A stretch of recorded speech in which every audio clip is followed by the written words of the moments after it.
Hello, my name is Teresita Blanco, the Artsy Sister, and we're continuing with Saturnastra, Deasura. This is chapter... okay, retreat. Oh yeah, chapter 4.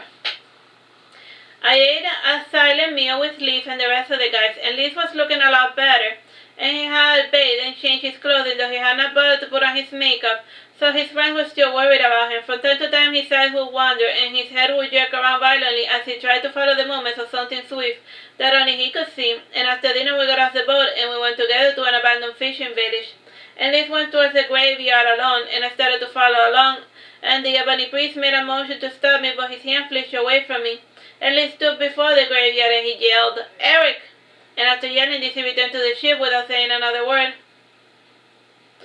Since the brooding, the ebony priest is going to be keeping appearing in my life, and I best could bother to remember his name. He's just your type of gentleman, my dear, barely stoic, and he never wastes a word, and I was taking at least 2 seconds before responding, which creates the illusion that he is Lord, or that he does not know what he's talking about. And his name is Ravel Sigain. And before joining this cult, for lack of a better word, because it only has a few churches and only about 330,000 followers. Ah, yes, where was I? Yes. Ravel was a merchant nobleman, and his father had married another woman, and instead of following in the family business, Ravel was some more profitable venture in managing Leaf's little cult, and now that I think about it, 30,000 is a respectable number, and his most distinguishing feature was his bright blue, white left eye. And Ravel had acquired that color when his father had sucker punched him as a result of his terrible life choices. And the poor fool thought of Ravel like man, and considering the makeup and the dress, who can blame him? And if Ravel was the one who truly wanted to recruit me, and he had apparently seen me with a blue hair and red eyes, and he thought that with the addition of a fake fish tail, they could market me as a living avatar of the fish goddess. And the more I think about it, barely the more I know me thinks, and I should go along with Ravel's plans, but only if I get part of the proceeds. But it's an anathema to play God, and I could get in trouble if my family finds out, but it's for a good cause, so I'm sure they would understand. Liz finally went to sleep, so I am finally able to have some peace and quiet, and his vision seems to have gone away, and with any luck he will not see anything bizarre in the near future, and it is best that he gets those things out of his mind for good. And I spent a good portion of the time talking with Ravel alone, and we both agreed that Liv would never agree to a little money-making scheme. And during the midst of our debate, Ravel suddenly possessed by another thought, and he thought, why am I talking with you so serious? It is because you are making eye contact with me, and normally you hear a little girl talk, and your brain pulls a switch and tells you not to take me seriously. And I find that little habit of normal people so annoying, so I use a type of hypnotic suggestion to make you believe that you are listening to the words of an adult.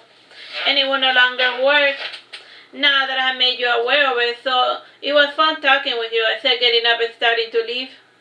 So you reminds too, I said, Ravel curling his lips. Yeah, I know, and I can, but I choose not to, and I just know that look, and it was the same mean expression I got when I tried to state my case to the Merchants Guild. And I have a good cheese business, but all this I was a little kid who was not playing by the rules, and as if they were so smart with their years and their crude knowledge and their mountain pile of mistakes. I said, looking back at Robert and sighing, I said, I suppose some things cannot be helped. After this incident, I saw Leaf visiting Ravel, and the pair stayed up a good portion of the night having adult talk, not caring enough to butt in, and I went to sit at the front of the ship to look at the shimmering moon reflected on the river banks. And I turned my head back to stare at Ravel for a moment, and for a second my eyes seemed to see him wearing a striped shirt and a red bandana, and this temporary play of lights and shadows made me smile. To dream anew. Months to the night, year 3. Dear Mona, he gave me the care package you sent me, and for now the blue dress will have to do, and Father is scrambling to make me some replacement robes, and I doubt they will get done quickly enough to be relevant, and I got the prince to the Principality of Mesa, and it was ruled by the unofficial heir to the throne, Prince Leonis. And I do not know much about the father, except that my Duke especially asked me to protect him with my life. And as the sole heir, Prince Illinois, age 3, normally gets an assassination attempt every other day, and getting entry to this water principality is not easy, and the fellow commands the Royal Navy, and Benjamin has been grooming him to be his successor for the last 15 years or so. The new city is nice so far. It is far more cosmopolitan than the story Merman Town, which is more frankly closer to a fishing hamlet, even with the occasional fancy abode. Then again, it makes even sense to invest more resources in maintaining the watery abodes than their human residents.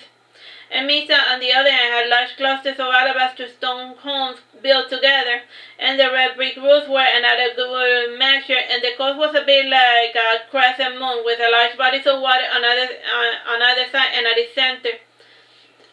And at each tip there was a single lighthouse, and the center of the coast was littered with tiny rocks, and one needed to be quite familiar with the ground below to maneuver through this coast. And the city was divided in half, with one large portion inside the wall, and the rest were solid wooden houses and clay houses quickly built around. Though some portions of the outside were seeing development. And a lover of nature, Prince Leonis had the city streets decorated with flowers, tropical plants, and palm trees. Palm trees were not native to this region, and they had been acquired during a routine raid out of a foreign ship, and anyone who did not follow the rules or the true king was considered a pirate. So foreign traders were easy picking.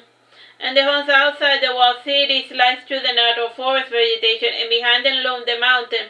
And it was the start of the western mountain ranges, and just following them down led directly to Aragon. And the outer city was not all unprotected, and it had a natural barrier in the form of a river. And it was a quaint little city with plenty of nice things to look at. And I will try to observe as many aspects of the city as possible, and then right back to you, Muna.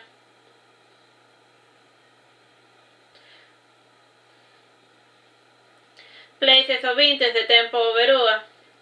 Aged 700 years, and is apparently the oldest building in the city.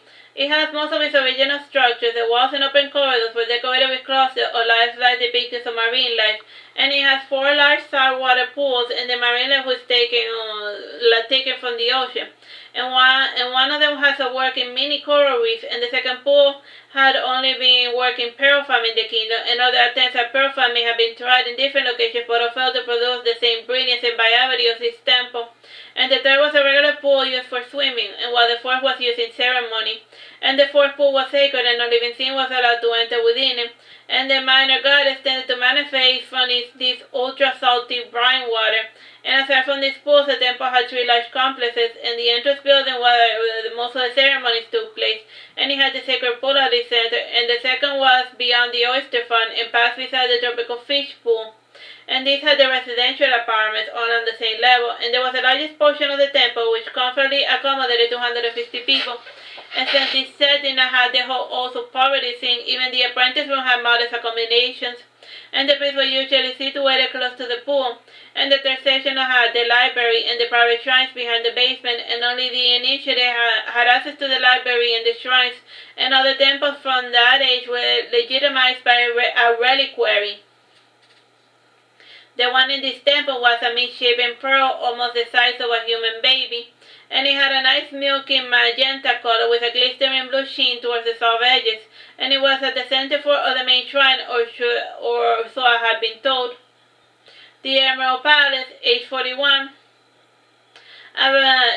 East Crescentin behind it lies the lighthouse within its courtyard. A relatively recent construction, the Emerald Palace owes its name to its green limestone used to make the stone fortified, and it had a pentagon pattern with similar diamond cut and with 2 long sides. And I wanted to go inside to check out the building, but I left my companions like Conatius, and they had put me to busy work as I was not allowed to go inside. The monolith.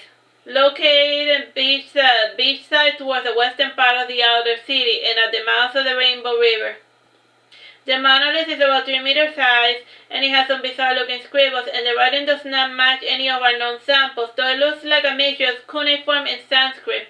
And it's made of a sort of piece of jade, though you can't tell because all of the sand and grime that has accrued over the years.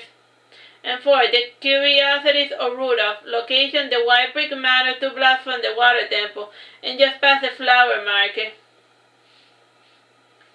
Age 5. The curiosity is a segment of the manor that is occasionally open to the public, and it showcases all sorts of art trinkets and specimens in jars collected by Rudolph Pasha, and he's the only son of Liz, born out of one of those quick noble marriages, and Liz had bothered to get married and his father a son in order to finally make peace with his old man, and with his mother out wandering the kingdom, Rudolph spends most of his time alone with his little trinkets. Mount Stool, Day 15, Year 3. The first few days I spent in doing my own devices, wandering the city as I would. However, there was an incident that caused Liz to severely limit my movements, and I was in the market when this fellow started asking me a bunch of stupid questions, and then the person in question arrived, and he asked if I was alone or with my nana or with someone I knew, and there raised a lot of red flags in my danger meter, so when he got close I stabbed him in the jugular with my hair comb, and I made a bloody mess, and the people in the market were screaming freaking hell. And the investigation ended in a couple of days, and aside from Belaguero, Meta had a full-functioning police force that was independent from the army.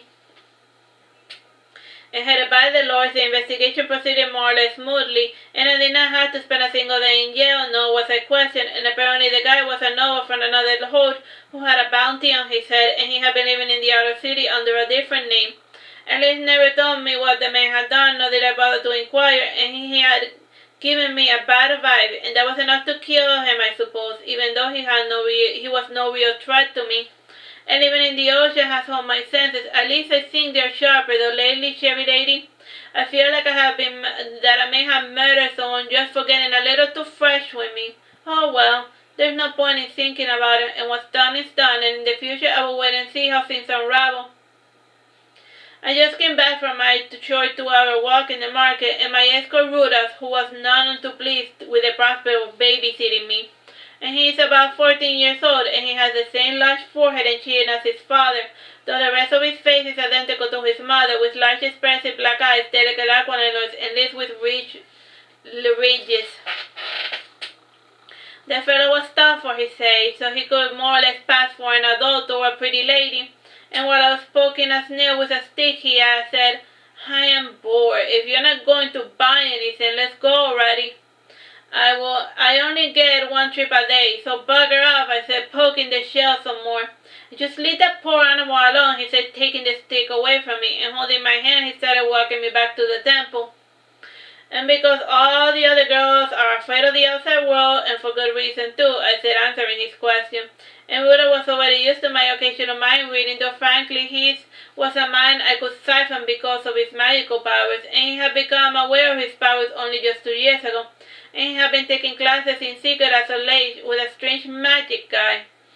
Well, faster, you am already late as is, insisted Rudolph. He who waits a minute can easily wait for an hour, I said, smiling. Not this teacher, said Rudolph. I thought you said you were done with your classes, I said, smiling coolly, seated on the ground. And forgetting a second time his father's warning, Rudolph gripped my shoulder and yanked me to the stand-up, and his hand brushed against my father's robe, and he felt a faint in the head for a moment, and his nose soon started to bleed profusely, and I had to take out a handkerchief, expecting this reaction, and looking sternly ahead. You really should not be out for so long, breathing this cold air. And whose fault is this that I'm in this predicament, he said, putting his head down further, doing this increase in the bleeding. And sit down at the bench and pull your head back, I said, pulling at his frock coat. And I reached into my armband and pulled out some ointment with me, and I wetted the tip of the handkerchief with ointment, and then put the cloth inside his nose, and this will take care of the nosebleed after an hour. And once it was better, I said, may I remind you, I wanted to be alone from the beginning, and you don't have to blindly do everything you're told. Snorted Rudolph, not saying anything else. And pride can make you do so many foolish things when you think, my dear vicar.